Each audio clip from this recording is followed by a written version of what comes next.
অজ্ঞানতিমিরান্ধস্য জ্ঞানাঞ্জনশলাকয়া চক্ষুরুন্মিলিतं येन তস্मै শ্রীগুরবে নমঃ।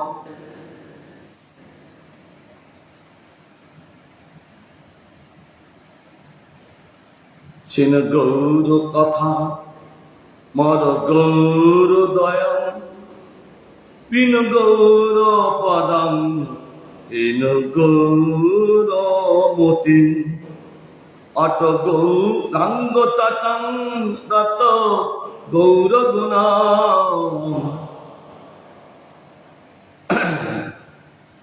বস গৌর বনে পিব গৌর রসম নারায়ণ নমস্কৃত্য নরং চৈব নরোত্তমং দেবীং সরস্বতীং ব্যাসং তত জয়মুদীরয়। হরে কৃষ্ণ কৃষ্ণ কৃষ্ণ হরে হরে, হরে রাম রাম রাম হরে হরে। আদরেলম্বিত ভুজৌ কনকাবগত সংকীর্তনৈক পিতরৌ কমলায়তাক্ষ বিশ্বম্বর দ্বিজুবর যুগধর্মপাল বন্দে জগৎপ্রিয়করৌ করুণায়বতারৌ। কৃষ্ণলীলা ভাগবতে কয়ে বেদব্যাস চৈতন্য লীলার ব্যাস বৃন্দাবন দাস কইল চৈতন্য মঙ্গল, যার সর্বনে নাশে সর্বয় মঙ্গল। চৈতন্য নিতাই যাতে জানিয়া মহিমা, যাতে জানি কৃষ্ণ ভক্তির সিদ্ধান্তের সীমা। ভাগবতী যত ভক্তি সিদ্ধান্তের সার, লিখে আছে এরা জানি করিয়াই উদ্ধার। চৈতন্য মঙ্গল শুনি যদি পাষণ্ডী যবন, সেও বৈষ্ণব হয় ততক্ষণ। মনুষ্য চরিত্রে নারে ঐতি গ্রন্থ ধন্য, বৃন্দাবন দাসে মুখে বক্তাছি চৈতন্য। বৃন্দাবন দাস পদে কোটি নমস্কার, হয়েছে গ্রন্থ করিতে কারিল সংসার। তার কি অদ্ভুত চৈতন্য চরিত বর্ণন, যার শ্রবণে শুদ্ধ কইল ত্রিভুবন। যাই গ্রন্থকার বৃন্দাবন দাস ঠাকুর জয় যত্ত। আমাদের আস্বাদন চলছেন চৈতন্য ভাগবতম। আজকে একটা বিশেষ লীলা,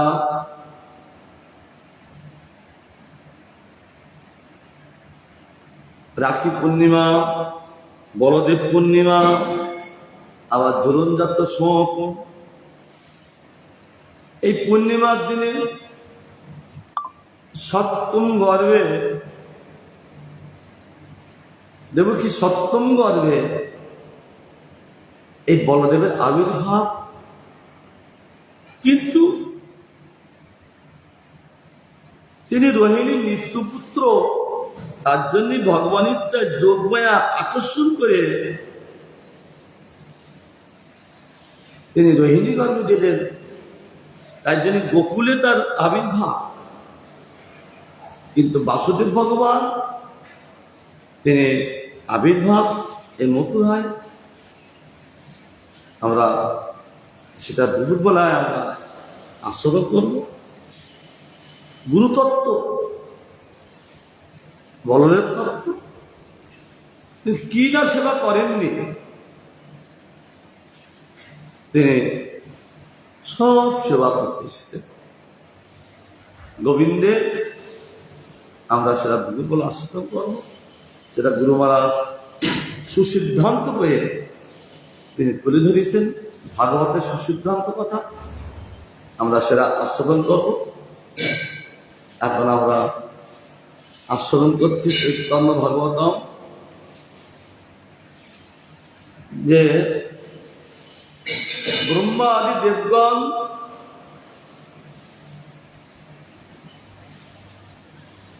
এসে যেমন দেবকীর গর্ভস্তুতি করেছিলেন, ঠিক এই সচিমায়ের গর্ভে নিমায়ের আবির্ভূত হলে এখনো ভূমিষ্ঠ হননি। ঠিক ব্রহ্মাদি দেবগণ তারা এসে সেই গর্বে ভগবানকে স্তুতি করেছিলেন। যুগপৎ লীলা তিনি কি রূপে কিভাবে কি ধারণ করেছেন, ব্রহ্মা সুন্দর করে স্তুতি করেছেন। ভগবান কেন তিনি যুগে যুগে আবির্ভূত হন, যুগে যুগে আবির্ভূত হন কেন? তাহলে কোনো একটা কারণ আছে? কারণ আছে না? স্বয়ং ভগবানের অন্য কোনো কারণ না। স্বয়ং ভগবানের একটাই কারণ, তিনি ভক্তকে সুখী করবেন। যে সমস্ত ভক্তগণ কেবল সেই গৌর লীলা আস্বাদন করার জন্য আগে ভক্তগণ আবির্ভূত হয়ে তারা উৎকণ্ঠাভাবে তারা অবস্থান করছেন, তিনি কবে আবির্ভূত হবেন, আবির্ভূত হলে তার সঙ্গে নাম সংকীর্তন তিনি প্রচার করবেন, কবে আমরা সেই রস পান করব। আত্মীয় উৎকণ্ঠা ভরে যায়। আত্মীয় উৎকণ্ঠা বিনা গোবিন্দ হোক, গৌরসুন্দর হোক আর রাধারানী হোক, তাকে লাভ করা যায় না। চরম পরম না হলে শুদ্ধ চিত্তে ভগবানে আবির্ভূত হয় না। সেটা তিনি দেখিয়েছি সুন্দর করে। তিনি লাস্টে অনন্ত রূপে তিনি পৃথিবীকে ধারণ করে আছেন। তাই ব্রহ্মা বলছেন পদ্মপুরাণের শ্লোক দিয়ে যে ভগবান পদ্মাং ভূমির দিশ দীর্ঘ্যাং দুর্মাং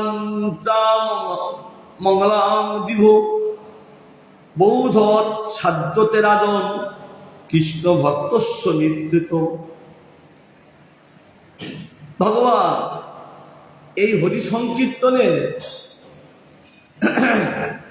এত প্রভাব, যখন নৃত্য করা হয় পদভঙ্গির দ্বারা পৃথিবীকে তিনি সুখী করে চলেন। কোটি ভঙ্গির দ্বারা অন্তরিক্ষ দিকসমূহকে তিনি সুখী করেন। আর চরণ ভঙ্গির দ্বারা হল নেত্র ভঙ্গির দ্বারা বাহুর দয় উত্তোলন করে স্বর্গের যত অমঙ্গল রাশি দূরীভূত করেন। কৃষ্ণ ভক্তের নৃত্য এত ফল, আর কৃষ্ণ ভক্তের দর্শনের কি ফল?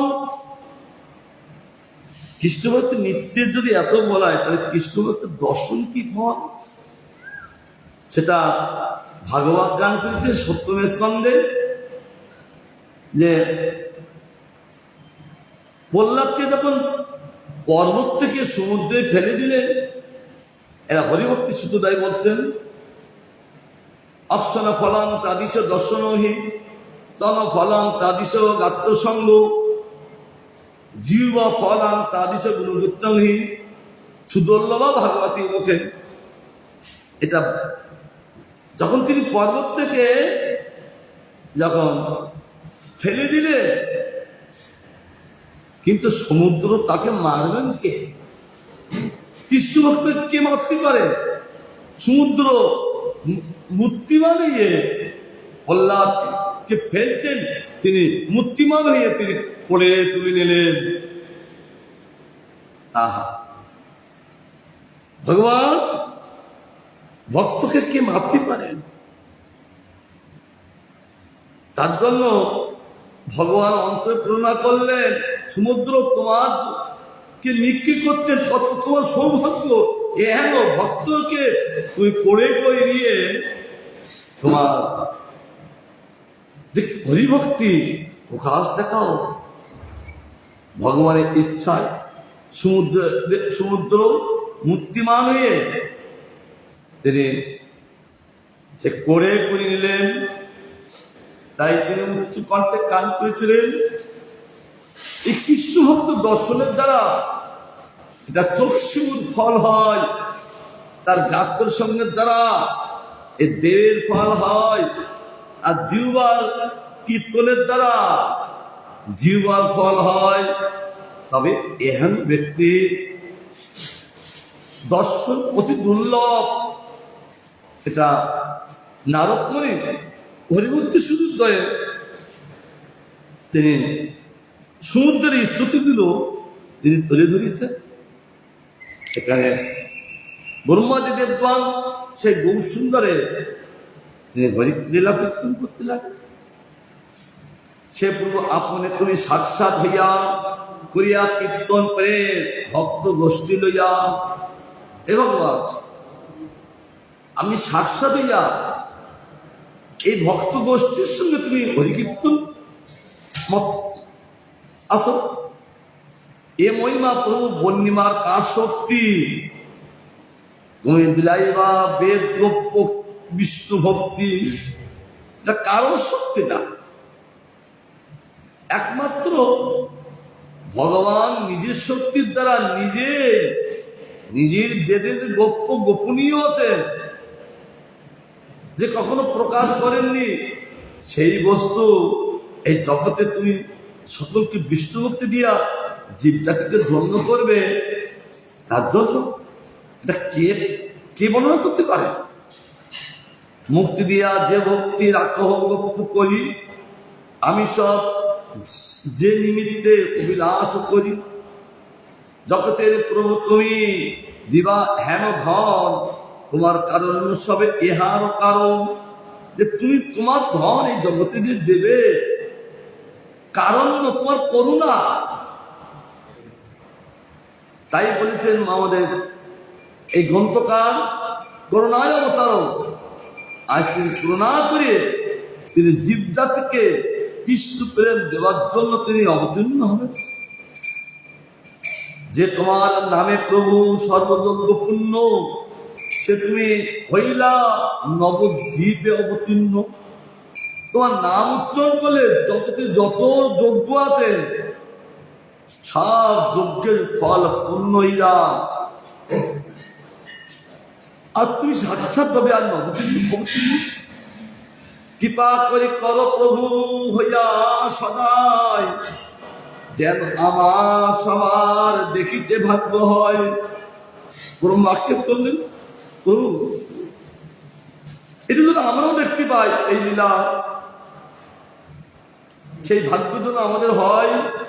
তুমি এত সুন্দর করে হরি সংকীর্তন করে সকলকে কৃষ্ণ প্রেম দিয়ে সুখী করবে, আর সেই লীলা আমাদের ভাগ্য যেন হয়, আমরা তো সেই রথ আশ্রয় করতে পারি।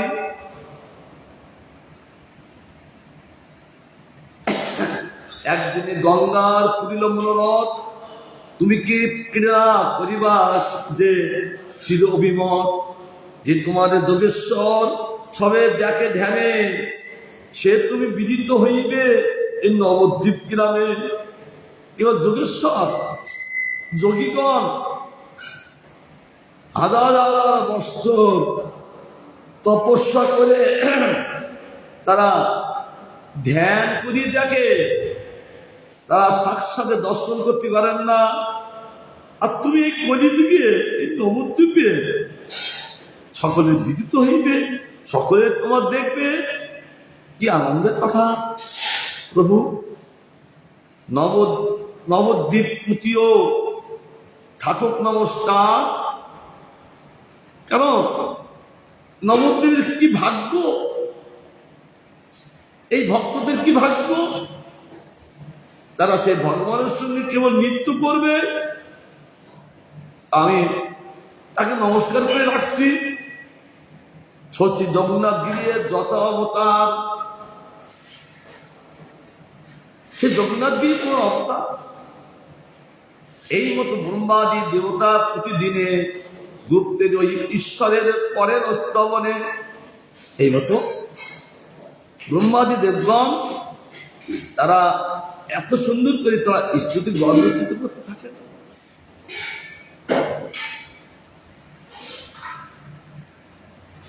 সচি গর্বে বৈশে সর্বভুবনের বাস,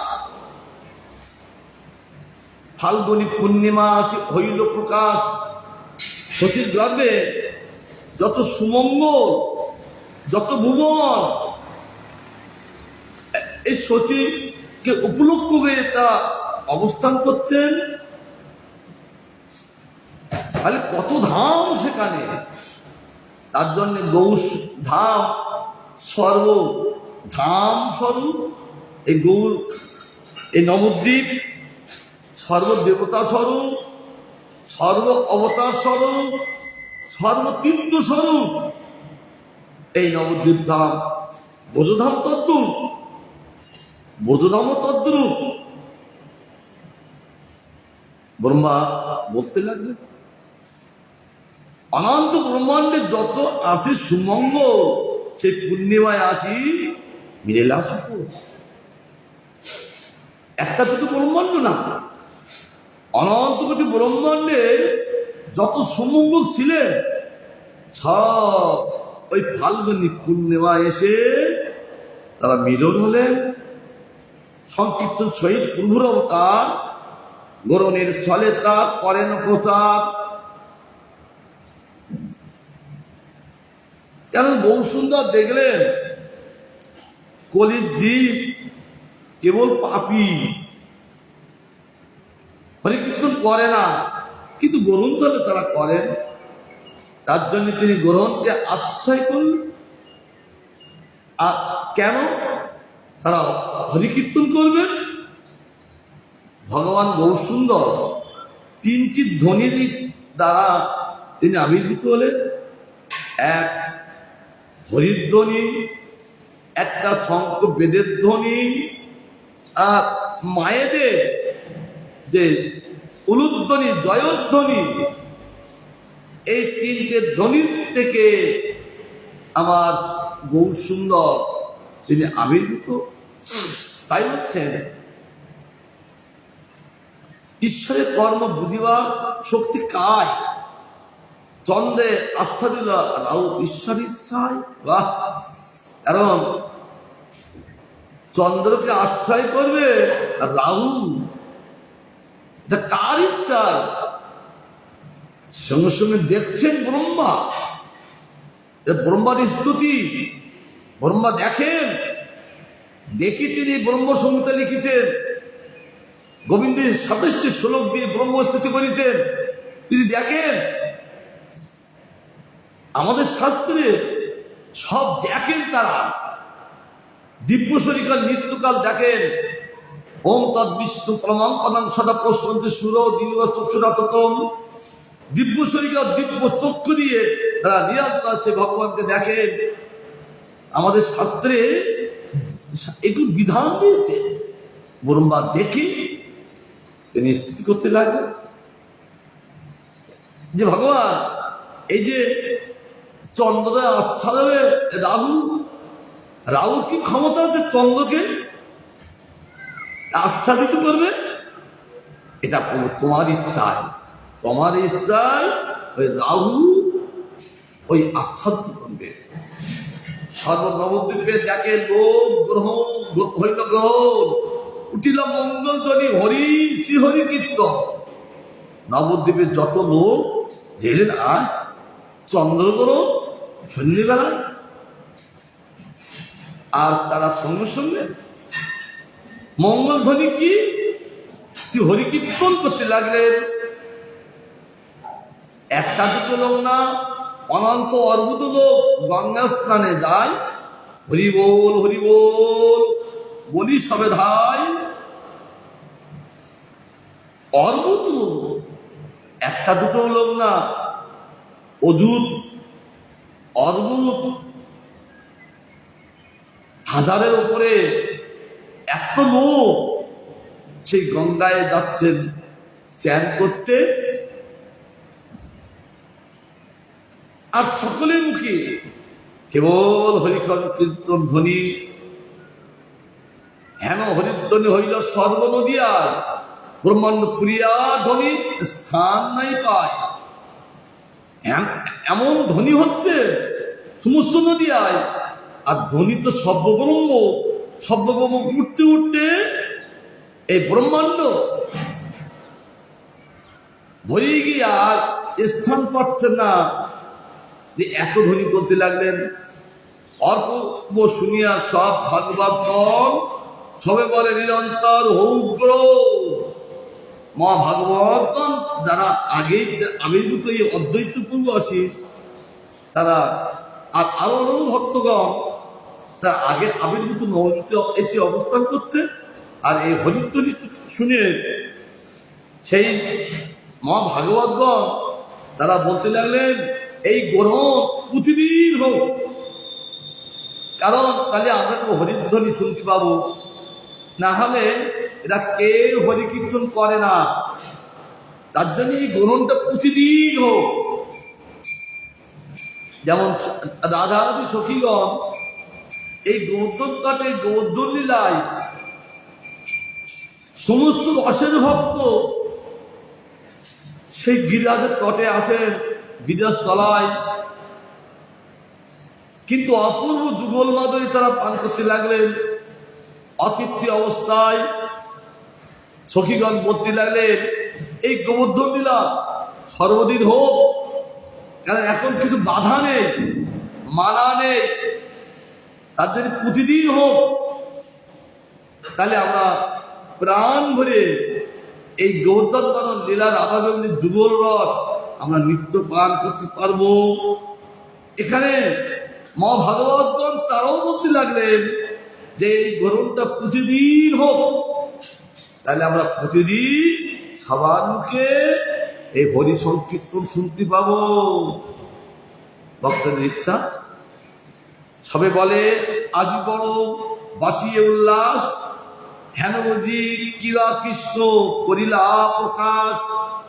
এরা আজকে অদ্ভুত উল্লাস কেন, কি কারণ? তো হরিধ্বনি ভক্তগণের অন্তরে বুঝতে বাকি থাকেন না, তারা বলতে থাকেন, মনে হয়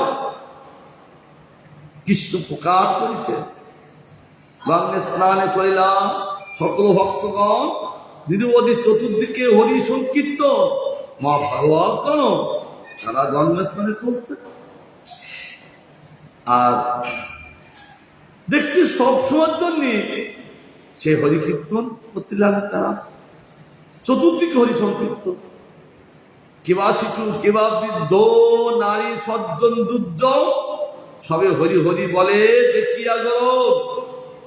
বালকের মুখে, বৃদ্ধর মুখে, নারীর মুখে, সজ্জনের মুখে, আর যারা দুর্জন, যারা কখনো হরি বলেন না, তারাও বলতে লাগলেন গৌরী প্রভাবে।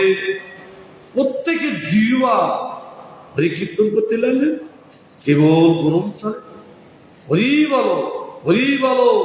সবে এই শুনি সকল ব্রহ্মাণ্ডে বেপেলে হরিধ্বনি, যত ব্রহ্মাণ্ড এই হরিধ্বনি চলতে লাগলো। সকলে আনন্দিত প্রেমময়, তারা মা ভাগবতকে আনন্দ করতে লাগলেন। আজ গৌর সুন্দর আমাদেরকে কৃপা করেছে, আমরা এই নবদ্বীপেছি কোনদিন হরি কীর্তন শুনি না, আজ সকলে মুখে হরি কীর্তন শুনছি। মা ভাগবতগণের আনন্দ, চতুর্দিকে পুষ্পবৃষ্টি করে দেবগণ, জয় শব্দ দুন্দবী বাদাই অনুক্ষণ। চারিদিক এই পুষ্পবৃষ্টি করতে লাগলেন দেবতাগণ, কারণ তাদের নন্দনকাননে পুষ্পের অভাব নেই। আর তারা, আমার মনে হয় তারা সব সময়ের জন্য ওই পুষ্প নিয়ে রেডি থাকেন, ভগবানের মাধুর্য লীলা দর্শন করে আর তারা পুষ্প পরিচয় করতে থাকেন। কারণ তারা অঙ্গ, ভগবানের অঙ্গ। তো অঙ্গটা করবেন কি? পূর্ব জয়গান করা। এটা গীতাই বলেছেন, অর্জুন এই সাধারণ জীব, এই যে দেবতাদেরকে পূজা করে, এটা আমারই করেন, এটা রাজবিদ্যা রাজগুজ্জ যোগে বলেছেন, এরা আমাকে পূজা করে, কারণ ওই দেবতাগণ আমার অঙ্গ। তাহলে এগুলো আমার অঙ্গের পূজা করে, অন্য কারো পূজা নয়। তবে একটা, এটা অবিধি। দেহের পূজা করলে সম্পূর্ণ পূজা হয় না। তাহলে কাকে পূজা? অঙ্গীকে পূজা করতে হয়। অঙ্গ হল গোবিন্দ। এই গোবিন্দকে পূজা করলে ওই 33 কোটি কেন, সর্বজীবের সেবা হয়ে যায়। তার জন্যে এখানে বলতে লাগলেন যে দেবতাগণ তারা কি করেন, তারা অঙ্গের সেবা করতে থাকেন, তারা পুষ্প বৈষণ করে তারা জয়গান করতে থাকেন। হেন ওই সময়ে সর্বজগত জীবন অবতীর্ণ হইলেন শ্রী সচিনন্দন। তিনি সংমিশ্রণে তিনি আবির্ভূত হলেন। রাহু কবরে ইন্দু পরকাশ নাম সিন্ধু, কলি মদ্দন বাজে বানা, বহু ভেদ প্রকাশ ভুবন চতুর্দশ, জয় জয় করিলা ঘোষণা, দেখিতে গৌরাঙ্গ চন্দ্র। সঙ্গে সঙ্গে তিনি ধামসির আগে তিনি কীর্তন করতে লাগলেন। নদী আর লোক সম শোক সব নাশ হলো, দিনে দিনে বাড়ল আনন্দ, দুন্দুমি বাজে শত শঙ্খ গাজে, বাজে বেনু বিনা বিষাণ, শ্রী চৈতন্য ঠাকুর নিত্যানন্দ প্রভু বৃন্দাবন দাস গান। তিনি সঙ্গে সঙ্গে ধানুষের আগে তিনি গান করতে লাগলেন। কারণ কেবল দুন্দুই বাজাতে আমরা স্বর্গের লোক, শঙ্খ এবার বেনু বিষাণ সব বাঁচতে লাগলেন। কারণটা কি? সেখানে আবার বেনু কোথা থেকে আসলেন, বিষাণ কোথা থেকে আসলেন? বিষাণ শব্দের অর্থ হল সিংহ। ভগবানের একটা বাঁশি আছে সিংহ বাঁশি, আবার বেনু বাজতে লাগলেন। তাহলে কারণটা কেন? কারণটা কি? অর্থাৎ সেই ভগবান, অন্য কোনো ভগবান না। তার জন্যে এই বেনু বাজতে লাগলেন।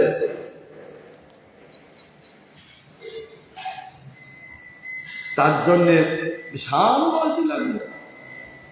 সব দেখছে। সঙ্গে সঙ্গে তিনি আরেকটু গান করতে লাগলেন। যিনি আর রবি কর শ্রী অঙ্গ সুন্দর, নয়নে হেরোই না পারে। রবি কর, রবি জন উদয় হয়েছে, আর তার অঙ্গে এত সুন্দর, নয়ন দিয়ে তারা দর্শন করতে পারতেন না, এত জ্যোতি। আয়ত লোচন ঈষদ বঙ্কিম, উপমা নায়ক বিচারী। দেখতে লাগলেন তার লোচনটা এমন পদ্মলোচন, আর ঈষদ বঙ্কিম, আর তার বঙ্কিম শতের অর্থ ত্রিভঙ্গ।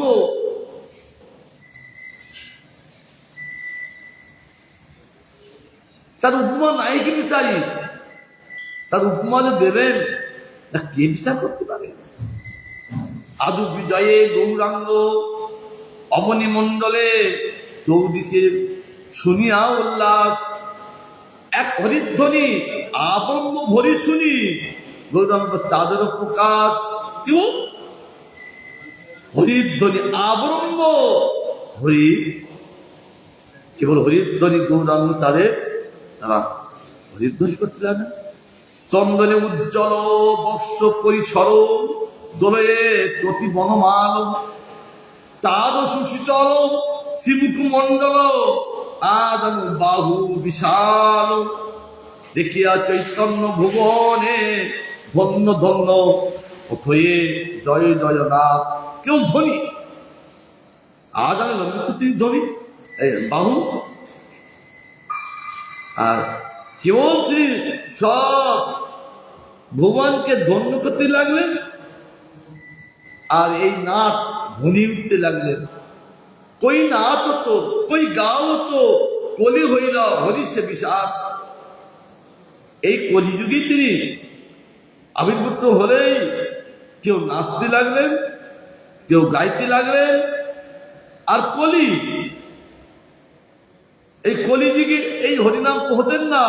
বহু সুন্দর আবির্ভাব সঙ্গে সঙ্গে ভক্তগণের সকলে হরিধ্বনি করতে লাগলেন। সকলে কলি কখনো হাসতে লাগলেন, আবার বিষাদ করতে লাগলেন, হস্য বিষাদ করতে লাগলেন। কেন? আজ এইটুকু নিজেকে সৌভাগ্য মনে করতেন, আজ আমার বুকে, আমার এই যুগে আজ ভগবানের আবির্ভাব। এটা হস্য, আবার বিষাদ করছেন, আমার প্রভাব কমে যাবে, তার জন্য তিনি বিষাদ করতে লাগলেন। আমার বক্তব্য ঠাকুর গান করেছেন, হে জি, যদি তোমরা এই কলির হাত থেকে উদ্ধার হতে চাও, কলিকে কুকুর বলেছে। কুকুর যেমন ঘেয়ে গো করতে থাকেন মানুষকে দেখে, আর এই জীবটা থেকে দেখে কুকুর, কলি কুকুর, তারা তাকে যেতে দেয় না। তাই ভক্তটা বলেছেন, কলি কুকুর কদম যদি চাও, তবে যদি উদ্ধার দিতে চাও, এই গৌর সুন্দরের কীর্তন করো, তাহলে কলি কুকুর থেকে তুমি যাই পাবে। চারিবেদ শির মুকুট চৈতন্য, পামর মোড় নাহি জানেন। চারিবেদ এই শিরতা মুকুট চৈতন্য, কিন্তু মূঢ় অজ্ঞ তারা জানতে পারে না। শ্রী চৈতন্য চন্দ্র নিতাই ঠাকুর বৃন্দাবন দাস গানে, কারণ বৃন্দাবন দাস থেকে তিনি বর্ণনা করতে লাগলেন। প্রকাশ হইলা গৌর চন্দ্র, 10 দিকে উঠিলা আনন্দ, রূপ কোটি মদন জিনিয়া, হাসে নিজ কীর্তন শুনিয়া। তিনি আবির্ভূত হয়ে কোটি মদন, অর্থাৎ কোটি কামদেব তিনি, আমার গৌর সুন্দর, তিনি কোটি কামদেব, তিনি আদি কামদেব। সেই কামদেবকে এই জগতের কামদেব, এই বই জগতে কামদেব প্রকাশ, আর তিনি আদি কামদেব, একটু কামদেব না, কোটি মদন, অত কোটি কামদেব তিনি। এত উজ্জ্বলতা, এত লাবণ্য, এত জ্যোতি আবির্ভূত হয়ে কেবল তিনি হাসতে লাগলেন। কেন? সকলের মুখে কীর্তন শুনিয়ে তিনি হাসতে লাগলেন। অতি সুমধুর মুখ আখি, মহারাজ চিহ্ন সব দেখি। এত আখিটা এত সুন্দর, আবার দেখুন মহারাজ চিহ্ন সেখানে আছেন তিনি, তার অঙ্গে আর কি আছেন? চিচরণে ধ্বজ বজ্র শোভে, সবই অঙ্গে জগমোহন লোভে। কেউ তার চরণে, কেন সেই ভগবান তো এসেছেন, সেই ভগবানের চরণে আছেন 19টা চিহ্ন, ডান পায়ে 11টি, বাম পায়ে 8টি। আবার রাধারানী উল্টো, রাধারানীর বাম পায়ে 11টি, ডান পায়ে 8টি। এখন সেই ভগবান আবির্ভূত হয়েছে, তার চরণের ধ্বজ পদ সেই চিহ্ন নিয়ে আবির্ভূত হয়েছেন।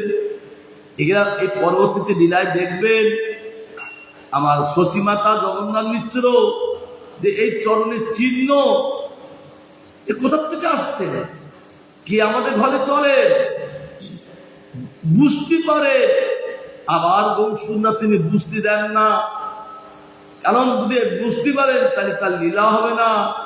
কখনো কখনো তিনি অনুভব দেন, কখনো অনুভব তুলি নেন। এটাই পরে বলবেন, তারা কানাকানি করবেন, কে চলছেন বারান্দায়, এত ধদ পদ বজ্র, এই যে সমস্ত চরণ চিহ্ন, এগুলো কে চলছেন? নিমাই তো চলছেন। নিমাই সেই শিশু কৃষ্ণচন্দ্র কখনো অনুভব দিচ্ছেন, কখনো অনুভব দিচ্ছেন না। যখন অনুভব দিচ্ছেন তখন তারা বুঝতে পারেন। আমার মনে হয় সেই এসেছেন, সঙ্গে সঙ্গে বুঝতে পারে, আবার তাদের অনুভবটা ভগবান আবার তুলি নেয়। কারণ যদি সবসময় যদি সেই অনুভবটা থাকেন, তাহলে বাৎসল্য রস পুষ্ট হয় না। তার জন্য সকল সময় সে অনুভবটা রাখেন না। ভগবান বাৎসল্যটা পুষ্ট করবেন। এগুলো কংসকে মেরে যখন ভগবান দেবকী বসুদেবকে কারাগারে মুক্ত করতে গেলে ভগবান তাদেরকে প্রণাম করছেন, আর দেবকী বসুদেব বলছেন না না না না,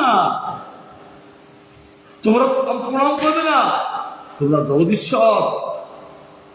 আমি বুঝতে পেরেছি, তারপরে বাৎসল্য হানি হয়ে গেল। ভগবান বলছেন কি ব্যাপার, আমি যাকে প্রণাম করছি তার মধ্যে জন্মায়া ঐশ্বর্য দিলি কেন? ভগবানের জন্য রেগে গেলেন, সঙ্গে সঙ্গে ঐশ্বর্য তুলে নিয়ে মাধুর্য দিলেন, আর দেওয়ার সঙ্গে সঙ্গে হা পুত্র হা পুত্র। ঠিক আমার গৌরসুন্দর সেই যুগে উপদিলা করবেন। দূরে গেল সকল আপদ, ব্যক্ত হইল সকল সম্পদ। যত আপদ যত দোষ জগতে সব নষ্ট হয়ে গেল, আর কেবল হরি সংকীর্তন সম্পদ তারা লাভ করতে লাগলেন। চৈতন্য নিত্যানন্দ জানো বৃন্দাবন দাস গুণ গান। কারণ আমি দেখি কি করব, কেবল শ্রীকৃষ্ণ চৈতন্য আমি গান করব। শচীর অঙ্গনে সকল দেবগণে প্রণাম করিয়া করিলারে সব। শচীর অঙ্গনে অলক্ষিত দেবতাগণে জিজ্ঞেস, তারা প্রণাম করে আবার উঠতে লাগলো। গ্রহণ অন্ধকারে লোকিতে কেউ নারে, দুর্গেয় চৈতন্যের খেলারে। অন্ধকার চন্দ্রকে গ্রাস করেছে, তার জন্য তাকে কেউ লক্ষ্য করতে পারে না। অপূর্ব দুর্গেয় সহজে যে অনুভব করতে পারেন না, তিনি এমন সুন্দর লীলা করে চলেছেন। কেউ পরে স্তুতি, কারো হাতে ছাতি, কেউ চামড় ঢোলায় ঢোলায়, কেউ কেবল স্তুতি করতে লাগলেন, কারো হাতে ছাতি আছেন, কেউ চামড় ঢোলাতে লাগলেন পরম হরিষে, কেউ পুষ্প বরিষে, কেউ নাচে গায় বায়রে, কেউ হাসতে লাগলেন, আবার পুষ্প বরিশন করতে লাগলেন, কেউ নাচতে লাগলেন, কেউ গাইতে লাগলেন। সব ভক্ত সঙ্গে করি আইলা গৌর হরি পছন্দ কিছুই না জানে রে। সমস্ত ভক্তগণ কে সঙ্গে করে নিয়েছেন তিনি। কারণ ভগবান যখন আবির্ভূত হন, তার সঙ্গে তারা থাকেন, তারা সহসর। গৌরচন্দ্র একা আবির্ভূত নয়, এখানে অর্থ হইল সব ভক্ত সঙ্গে করে আইলা গৌরী পছন্দ কিছুই না জানে রে। অর্থাৎ পাপী লোক তারা কিছু জানতে পারল না, কারণ সমস্ত ভক্তগণকে সঙ্গে নিয়ে গৌরচন্দ্র এসেছেন। যা বৃন্দাবন দাস ঠাকুর সাক্ষাৎ দেখছেন, শ্রীকৃষ্ণ চৈতন্য প্রভু নিত্যানন্দ বৃন্দাবন রসগান, কেবল তিনি এই রসগান করতে লাগলেন। আরো তিনি বলতে লাগলেন বৃন্দাবন দাসের উল্লাস, তিনি কীর্তন করতে লাগলেন। গৌরসুন্দর জানক বলছেন, তুমি তো আমার লীলা দর্শন করছো, তা গান করো। ভগবান কীর্তন প্রিয়, স্তুতি প্রিয়, তার জন্য ভগবানের সুখের জন্য এই কীর্তনের বিধান, স্তুতি বিধান। তিনি কখনো স্তুতি, কখনো তিনি গান করতে লাগলেন। আবার তিনি নটমঙ্গল সুরে তিনি পঞ্চমর আগে তিনি গান করতে লাগলেন। চৈতন্য অবতার শুনিয়া দেবগণ উঠিলা পরম মঙ্গল রে, সকল তা ধর চিমুক চন্দ্র দেখি আনন্দে হইলা বিভ্বল রে। কারণ দেবগণ এসে সেই ধ্বনি শুনে সেই গৌরসুন্দরকে দর্শন করে পরম আনন্দে ভাসতে লাগবে। কারণ ভগবান আবির্ভূত হবে। ব্রহ্মাকে বললেন, হে ব্রহ্ম, আমি আবির্ভূত হব, তার জন্য দেবগণ তারা যদুকুলে মধুকুলে তারা আবির্ভূত হোক। আমি আবির্ভূত হয়ে তাদেরকে এই আস্বাদন করাবো। ঠিক চৈতন্য লীলায় আবার তারা এসে গেছেন, তারাই সব এই নদীয় আবির্ভূত হয়ে ওই সেই গোকুলে, সেই মথুরায় অর্থাৎ বামন পুকুরে বা সেই গোকুলে তারা আবির্ভূত হয়ে এই গৌর সুন্দরের অপূর্ব জন্মোৎসব তারা আস্বাদন করতে লাগলেন। তাই বলছে সকল তাপ হলো সে মুক্তচন্দ্র দেখি আনন্দে হয়ে বিহ্বল হয়ে সমস্ত তাপ চলে গেল। কি তাপ? আধ্যাত্মিক, আদি দৈবিক, আদি ভৌতিক, তাদের আর তাপ থাকবে না। কারণ মুখচন্দ্র দেখি, মুখচন্দ্রকে দেখে তাদের তাপ চলে গেল। আর সঙ্গে সঙ্গে তারা আনন্দ করতে লাগলে। শুধু আনন্দ না, আনন্দে বিহ্বল। বিহ্বল শব্দ অর্থ হলো ভেঙে পড়লেন তারা আনন্দ করতে করতে। অনন্ত ব্রহ্মাণ্ড, ব্রহ্মা শিব আদি করি যত দেব, সবে নররূপ ধরি রে। অনন্ত হোক আর ব্রহ্মা হোক, শিব হোক আর যত দেবতা, তারা সকলেই নররূপে আবির্ভূত হয়ে কেবল ওই লীলা রস পান করতে লাগলেন। সতীমা কখনো কখনো তিনি দেখেন যে এরা দিব্য শরীর, এটা অদ্ভুত অদ্ভুত সাথে বৈষ্ণব। সতীমা দেখেন মাঝে মাঝে যে এইরকম বৈষ্ণবদের নদিয়ায় তো দেখি না। এই বৈষ্ণব কারা? নররূপী তারা সেই দিন আস্বাদন করতেন। তো সতীমা কখনো কখনো তিনি দেখেন যে মা দেখো এরা কারা, বহু সুন্দর দেখান। গায়েন হরি হরি গরল ছল করি রকিতে কেউ নাই পারে রে। কারণ কেউ আর সেই তাকে দর্শন না করে আর থাকতে পারেন না। কারণ যুগপৎ সেই লীলা করেছে। কৃষ্ণচন্দ্র গোকুলে আবির্ভূত হলে নন্দমহারাজকে সমস্ত গোকুলবাসীদের নিমন্ত্রণ করতে হয়নি। কারণ ভগবান যেখানে আবির্ভূত হলেন, অর্থাৎ যেখানে মধু থাকেন, ভ্রমরদেরকে নিমন্ত্রণ করতে হয় না। প্রত্যেকটা জীব হলো ভ্রমর, আপনার মধু পান করবে। কিন্তু এই গৌশূন্য যখন নদীতে আবির্ভূত হলেন, তারা সকলে এসে সেই সংকীর্তন মধুর রস পান করবেন। কেবল তারা দেখতে লাগলেন। 10 দিকে ধায় লোক নদী আয় বলিয়া উচ্চ হরি হরি রে। 10 দিকে হরিধ্বনি, গঙ্গা দেবী উল্লাসিনী, 10 দিকে হরিধ্বনি, আর কিছু নাই। গঙ্গা দেবী তিনি কানায় কানায় জল ভরে গেলেন। কারণ গৌর সুন্দর আবির্ভাবে আনন্দ করে তরঙ্গিত হতে লাগলেন। তরঙ্গ বাউল তুলে কেবল গৌর কীর্তন করতে লাগলেন উল্লাস ভরে। মানুষের সবে মেলি একত্র হইলা কেলি আনন্দের নবদ্বীপ পুরীরে। মানুষই দেবে মিলে একটা বিরাট আনন্দ এই নবদ্বীপে পুরো সম্পূর্ণ হয়ে গেলে। দেখিল শশী গিয়ে গৌরাঙ্গ সুন্দরে একত্র দইতে কোটি চান্দরে। এখানে বলিতে কোটি চন্দ্র। আর আমার ভক্তিপুর ঠাকুর বলেছেন বহু কোটি চন্দ্রদিনী বদন উজ্জ্বল। তার মানে তার বদনটা কত কোটি, কোন বিশেষণ না দিয়ে বহু কোটির কথা বলেছেন। আর এখানে বৃন্দাবন ঠাকুর বলেছেন কি একত্র দইতে কোটি চন্দ্র রে। আর তার একটা বিশেষণ দিয়েছেন কোটি চন্দ্র, তার মুখমণ্ডল। মানুষ রূপ ধরি গরণ ছল করি বলায়ে উচ্চ হরিনাম রে। তিনি মানুষ রূপ ধরে গরণকে ছল করে, কোন কারণ না, ছল করে জীবকে, সমস্ত জীবকে হরিধ্বনি করিয়েছে।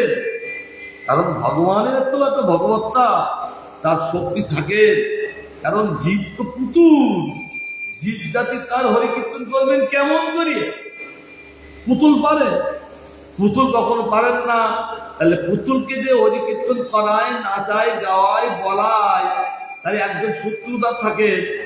এই জন্য জেনে শুনি আমার কৃষ্ণদাস কবিরাজ গোস্বামী বলেছেন কাস্তের পুতুলে যেন কুহুকে নাচায়, পুতুলেরা দানে কিছু কেবা না থাকায় প্রভু এই যে আপনার লীলা বর্ণনা করবো, আমি তো কাষ্টের পুতুল, তুমি যেমন আমাকে বলাবে তেমনি এই প্রকাশ হবে।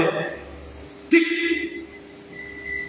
ভগবান এই জীব জাতিকে একবার হরিধ্বনি করিয়েছেন, সকল শক্তি সঙ্গে আইলা গৌরচন্দ্র পাশন্ডে কিছুই না জানে রে।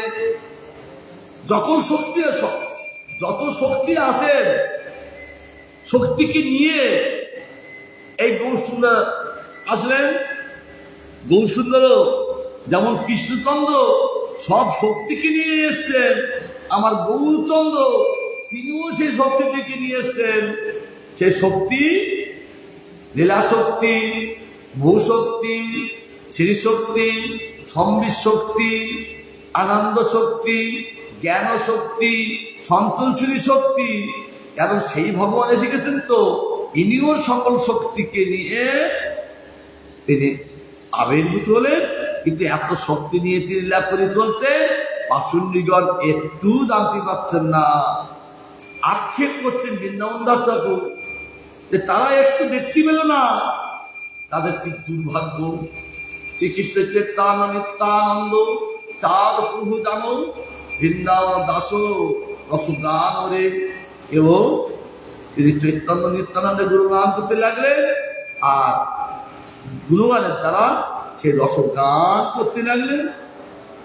এতে শ্রী চৈতন্য ভাগবতে আদি খণ্ডে সেই গৌর চন্দ্র জন্ম বন্যার নাম দ্বিতীয় অধ্যায়, এই বলে তিনি অধ্যায় শেষ করলেন।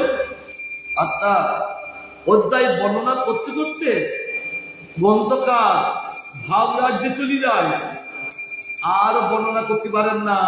তার জন্য সমাপ্ত করে আবার পরবর্তীতে তিনি বলতে থাকেন, ঠিক আমার ব্যাস দেবতাই, সুখদেবতাই,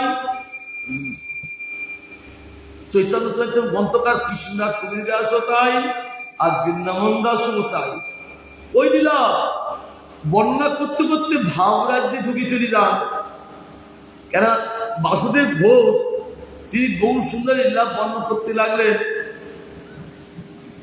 কি নিতাই আমার দয়াল পরম দয়াল, তিনি গান করতে করতে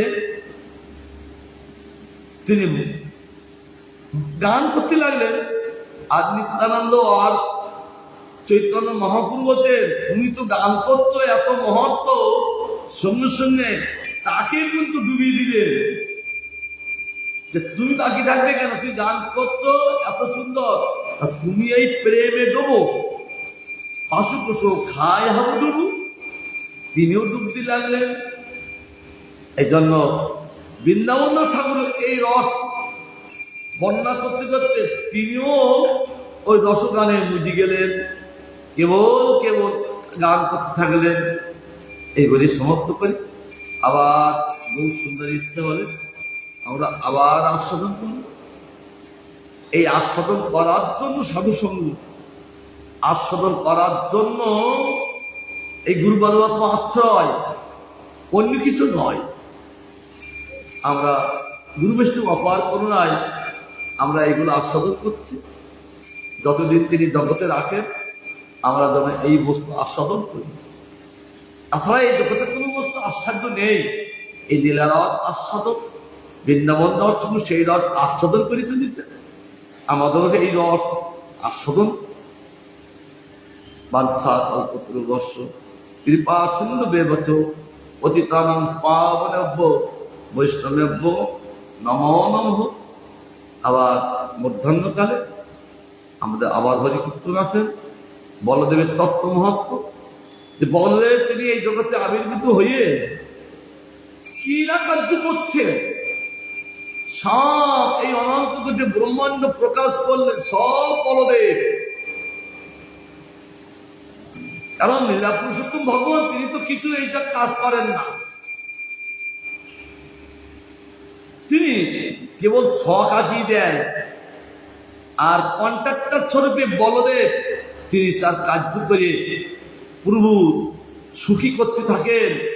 প্রভু এই ব্রহ্মাণ্ডে ব্রহ্মবৃন্দাবন প্রকাশ করে কেবল লীলা করে, এই দিন তিনি তো লীলা পুরুষোত্তম ভগবান, তার কার্য হলো তো লীলা করা। তার লীলা তো করবে, কোথায় করবে? তার যদি জায়গায় প্রয়োজন, সেই জায়গাগুলো মাধুর্যময় করে এই বলদেব তিনি প্রকাশ করে তিনি তার মাধুর্য লীলার পান করার একটা স্থান করে দেন। আমরা পরবর্তীতে আশ্রম করবো। জয় গোবিন্দ, জয় হোক।